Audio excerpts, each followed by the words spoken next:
আসসালামু আলাইকুম everyone, welcome back to my page. বাচ্চা গ্রুপ সহ আজকে বেরিয়ে পড়েছিলাম আর চলে আসলাম আমার ছোট নননের বাসায়।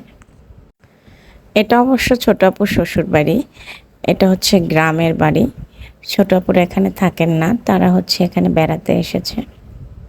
তবে এই বাড়িতে গিয়ে আমার না ভীষণ ভালো লেগেছিল। চারপাশটা ছিল সবুজ গাছপালা দিয়ে ঘেরা। আরও ভালো লাগার কারণ হচ্ছে এই বাড়িটার ঠিক পিছন দিকটায় একটা ছোট খাল ছিল। বাড়িতে ঢোকার সময় হরেক রকমের জবা ফুল দেখতে পেয়েছি। এত ভালো লেগেছে দেখে যে আমি আপনাদেরকে আসলে এভাবে বলে বোঝাতে পারবো না।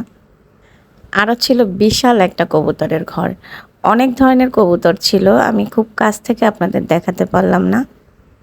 আমার বাচ্চারা ছোট, তাদের জন্য এই পরিবেশটা ছিল পারফেক্ট। তারা এত বেশি আনন্দ পাচ্ছিল, আমারও খুব ভালো লেগেছিল। গ্রামের বাড়িতে পুকুর থাকলে আমার খুব ভালো লাগে। আরও যদি থাকে পুকুরে মাছ, তাহলে তো কথাই নেই। আমার শ্বশুরবাড়িটা শহরের খুব কাছে হওয়ায় গ্রামের কোনো ছোঁয়াই আমি সেখানে পাই না। আর নননের বাড়িতে এসে এজন্য আমার খুব খুব খুব ভালো লেগেছে।